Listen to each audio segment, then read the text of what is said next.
Hello student, welcome to my class. और आज का हमारा टॉपिक है fission of a covalent bond. तो before starting the session discuss कर लेते हैं कि कोवैलेंट बॉन्ड्स किसे कहते हैं। तो रिकॉल कीजिए, आपने 10th क्लास में पढ़ा हुआ है covalent bond. Covalent bond is formed by the sharing of equal number of electrons. जहाँ पर इक्वल नंबर ऑफ इलेक्ट्रॉन्स की शेयरिंग होती है वहाँ पे बनते हैं कोवैलेंट बॉन्ड। तो covalent bond on the basis of sharing of electrons, covalent bond can be classified into 3 parts. 3 parts में आप कोवैलेंट बॉन्ड को क्लासिफाइड कर सकते हैं, जिसमें वन है single covalent bond, double covalent bond and third one triple covalent bond. तो single covalent bond जैसे कि इसके नाम से आपको पता चल रहा है, जहाँ पर सिंगल यानी कि 1 पेयर ऑफ इलेक्ट्रॉन्स की शेयरिंग होगी वहाँ सिंगल कोवैलेंट बॉन्ड बनेगा। जहाँ पे 2 पेयर्स ऑफ इलेक्ट्रॉन्स की शेयरिंग होगी वहाँ डबल कोवैलेंट बॉन्ड बनेगा। और जहाँ पे 3 पेयर्स ऑफ इलेक्ट्रॉन्स की शेयरिंग होगी वहाँ ट्रिपल कोवैलेंट बॉन्ड बनेगा। चलिए देखते हैं बैक टू बैक। तो चलिए देखते हैं single covalent bond. Single covalent bond जैसे कि मैंने अभी बताया था आपको, bye the sharing of 1 pair of electrons. तो ये bond which is formed by the sharing of 1 pair of electron. For example H2, देखिए यहाँ पे हाइड्रोजन का एक इलेक्ट्रॉन और इस वाले हाइड्रोजन एटम का एक इलेक्ट्रॉन, दोनों hydrogen atom equal number of electrons यानी कि एक एक इलेक्ट्रॉन्स की शेयरिंग कर रहे हैं। तो 1 इलेक्ट्रॉन्स की शेयरिंग या 1 पेयर ऑफ इलेक्ट्रॉन्स की शेयरिंग जहाँ होती है वहाँ बनता है सिंगल कोवैलेंट बॉन्ड, जैसे हाइड्रोजन के बीच में सिंगल कोवैलेंट बॉन्ड। बात करें डबल कोवैलेंट बॉन्ड की, तो a bond which is formed by the sharing of 2 pair of electrons. Example के लिए ऑक्सीजन को ले लेते हैं। देखिए यहाँ पे ऑक्सीजन के पास में अपने होते हैं 6 इलेक्ट्रॉन्स होते हैं आउटरमोस्ट शेल में, ठीक है।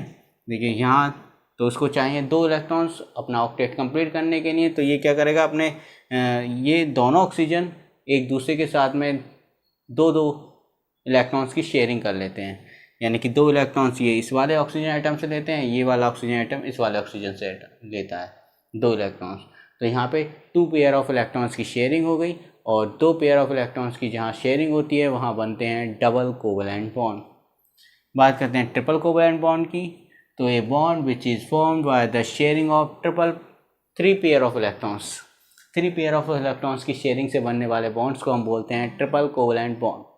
तो देखिए यहाँ N2 हो गया, जहाँ पे देखिए नाइट्रोजन के आउटरमोस्ट शेल के अंदर होते हैं 5 इलेक्ट्रॉन्स। तो ऑक्टेट कंप्लीट करने के लिए चाहिए कितने, 3 इलेक्ट्रॉन्स। तो ये क्या काम करेगा, 3 इलेक्ट्रॉन्स उधर से लेगा और उधर वाला नाइट्रोजन 3 इलेक्ट्रॉन्स इधर वाले से लेगा। तो यहाँ पे 3 पेयर ऑफ इलेक्ट्रॉन्स की शेयरिंग हो जाती है और इस तरीके की शेयरिंग से बनने वाले बॉन्ड को हम बोलते हैं triple covalent bond. I hope आपके समझ में आ रहा होगा, नोट कर लीजिए। तो चलिए फिशन देखते हैं।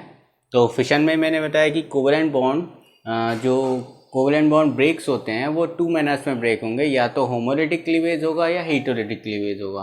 तो हम हेटेरोलिटिक क्लीवेज को लेते हैं सबसे पहले।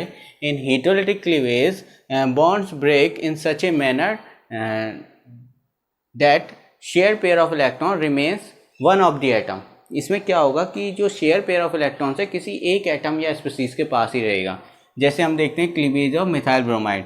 तो यहाँ देखिए ये कोवैलेंट बॉन्ड बना हुआ मिथाइल ब्रोमाइड के बीच में। तो यहाँ पे ये क्या होगा, ये जो बॉन्ड्स है ये ब्रेक होगा और जो शेयर पेयर ऑफ इलेक्ट्रॉन्स है वो किसी एक एटम के पास यानी ब्रोमीन एटम के पास चले जाते हैं।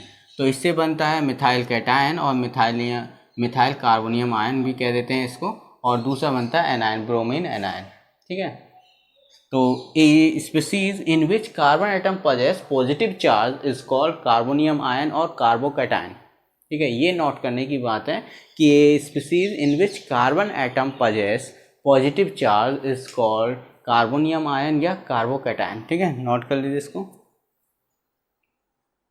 Carbocations can be classified primary, secondary और tertiary carbocation depending upon whether 1, 2 और 3 carbon atoms are directly attached to positive charge carbon. देखिए पॉजिटिवली चार्ज कार्बन से जो अटैच कार्बन एटम है उसके आधार पर हम कार्बोकैटायंस को 3 कैटेगरीज में बांट सकते हैं, प्राइमरी, सेकेंडरी और टर्सरी। यदि पॉजिटिव चार्ज कैटायन से या पॉजिटिव चार्ज कार्बन से केवल एक कार्बन एटम जुड़ा हुआ है तो उसको बोलेंगे हम प्राइमरी कार्बोकैटायन। यदि पॉजिटिव चार्ज कार्बन से 2 कार्बन एटम जुड़े हुए हैं तो इसको बोलेंगे सेकेंडरी कार्बोकैटायन। यदि पॉजिटिव चार्ज कार्बन से 3 कार्बन जुड़े हुए होंगे तो इन्हें बोलेंगे टर्शरी कार्बोकैटायन। अगर बात करूं मैं स्टेबिलिटी की, तो जितने एल्काइल ग्रुप्स कार्बोकैटायन से जुड़े हुए होंगे उतनी ही उनकी स्टेबिलिटी जो होती है वो बढ़ती हुई चली जाती है। अगर मैं बात करूं जैसे मिथाइल कार्बोकैटायन की, यदि मैं CH3 की बात करूं तो इसकी स्टेबिलिटी को अगर हम कंपेयर करें तो ये कम स्टेबल होगा यदि इसके साथ में आपने एक और जोड़ दिया है मिथाइल ग्रुप। एक मिथाइल ग्रुप जोड़ने से इसकी स्टेबिलिटी बढ़ जाती है।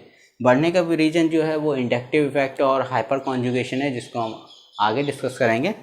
फिलहाल के लिए जैसे जैसे आप यहाँ एल्किल ग्रुप बढ़ते हुए चले जाएंगे वैसे वैसे इनकी स्टेबिलिटी बढ़ती हुई चली जाएगी। जैसे ये प्राइमरी हो गया, प्राइमरी के बाद में अगर मैं किसी सेकेंडरी की बात कर लेता हूँ तो देखिए सेकेंडरी को ले लेता हूँ तो ये और भी ज़्यादा स्टेबल होगा। इसके बाद मैं अगर टर्शरी की बात कर लेता हूँ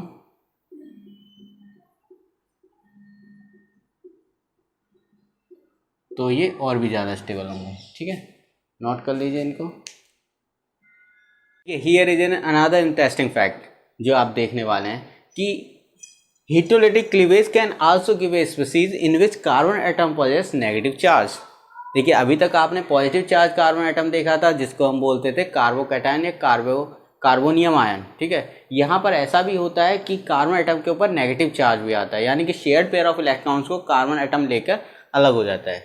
देखिए यहाँ पे क्या हुआ, इसके बीच में जो शेयर्ड पेयर ऑफ इलेक्ट्रॉन्स है वो कार्बन के पास में आ जाता है। तो इस तरीके से बनने वाली जो स्पीसीज होती है उसको बोलते हैं हम कार्बन एनायन। ठीक है, नेगेटिव चार्ज वाले को कार्बन एनायन। तो carbon anion also unstable and reactive species. The reaction which are proceed through heterolytic cleavage. देखिए हीटोलिटिक क्लीवेज से होने वाली जो रिएक्शंस होती हैं उन सब रिएक्शंस को हम बोलते हैं आयनिक या हीट्रोपोलर रिएक्शन। हीटोलिटिक क्लीवेज से होने वाली ऑर्गेनिक रिएक्शन कहलाई जाती हैं आयनिक रिएक्शंस, क्योंकि यहाँ आयंस बन रहे हैं। अभी आपने देखा था पॉजिटिव आयन नेगेटिव आयंस दोनों तरह के आयंस बन रहे हैं, तो इनको आयनिक रिएक्शन या हीट्रोपोलर रिएक्शन, क्योंकि यहाँ इलेक्ट्रॉन्स जो होते हैं वो किसी एक रिएक्टिंग स्पीसीज के पास चले जाते हैं, तो इसको बोलते हैं हीट्रोपोलर। तो हीट्रोपोलर रिएक्शन या आयनिक रिएक्शन। ठीक है, देखिए अब लेते हैं हम होमोलिटिक क्लीवेज। देखिए होमोलिटिक क्लीवेज के अंदर क्या होगा, जो बॉन्डेड इलेक्ट्रॉन्स होंगे यानी कोवलेंट बॉन्ड से जो जुड़े हुए हैं एटम्स वो अपने अपने शेयर्ड इलेक्ट्रॉन्स को लेके अलग हो जाते हैं। तो इक्वल नंबर ऑफ शेयरिंग होती है कोवलेंट बॉन्ड में, तो वो क्या करते हैं एटम्स अपने अपने इलेक्ट्रॉन्स को लेके अलग हो जाते हैं। तो इस तरह के जो क्लीवेज को हम बोलते हैं होमोलिटिक क्लीवेज या होमोलिटिक फिशन, जहाँ पे रिएक्टिंग स्पीसीज जो होंगी वो अपने अपने इलेक्ट्रॉन्स को लेके अलग हो जाएंगी। तो देखिए इस तरीके की ये जो रिजल्ट जो होता है होमोलिटिक क्लीवेज का वो होता है फॉर्मेशन ऑफ न्यूट्रल स्पीसीज और a species having unpaired of electrons, जिसको हम बोलते हैं फ्री रेडिकल्स। तो फ्री रेडिकल्स बनते हैं। तो फ्री रेडिकल्स जो होते हैं वो कार्बोएनायन और कार्बोकैटायन की तरह ही रिएक्टिव होते हैं। जैसे हमने अभी पढ़ा था कार्बोकैटायन और कार्बोएनायन उन्हीं की तरह रिएक्टिव होते हैं। और क्लीवेज को अगर हम देखें, देखिए नो ये बॉन्डेड था, सिंगल बॉन्ड था। सिंगल बॉन्ड में क्या काम किया, यहाँ पे एक ही पेयर ऑफ इलेक्ट्रॉन्स की शेयरिंग थी, तो इस एक्स ने अपने एक इलेक्ट्रॉन्स को लेके मूव कर लिया और इस एक्स ने अपने एक इलेक्ट्रॉन्स को लेके मूव कर गए, अलग हो गए। तो इनका जो इलेक्ट्रॉन्स का मूवमेंट, हाँ एक और बात होती है कि इलेक्ट्रॉन्स का जो मूवमेंट होता है उसको हम हाफ एडेड एरो से रिप्रेजेंट करते हैं। हाफ एडेड एरो या फिश हुक या हाफ एडेड एरो से रिप्रेजेंट करते हैं। होमोलिटिक क्लीवेज से बनते हैं फ्री रेडिकल्स, जैसे कि यहाँ पे दिखाया गया alkyl free radical, alkyl free radical. ठीक है, नोट कर लीजिए। Alkyl free radical can also classified as primary, secondary and tertiary. जैसे आपने कार्बोकैटायंस को क्लासिफाइड किया था वैसे ही कार्बो एनायन क्लासिफाइड होते हैं, और उसी के तरह फ्री रेडिकल्स भी उसी तरीके से आप क्लासिफाइड करेंगे। यानी कि अगर कार्बन एटम से कोई एक कार्बन एटम जुड़ा हुआ है, कार्बन फ्री रेडिकल से कोई एक कार्बन एटम जुड़ा हुआ है तो वो होगा प्राइमरी एल्काइल फ्री रेडिकल। अगर दो कार्बन एटम जुड़े हुए हैं फ्री रेडिकल से तो वो होगा सेकेंडरी एल्काइल रेडिकल। अगर 3 कार्बन एटम जुड़े हुए हैं तो वो होगा टर्शियरी एल्काइल रेडिकल। और जो इनकी स्टेबिलिटी होगी वो भी उसी क्रम में जैसे हमने पहले पढ़ा था वैसे ही इंक्रीज होती हुई चली जाती हैं। And the reactions, organic reaction which are proceed through homolytic cleavage are called free radical reactions. जैसे मैं इसकी बात करूं तो ये क्या होगा, प्राइमरी या methyl free radical, methyl free radical,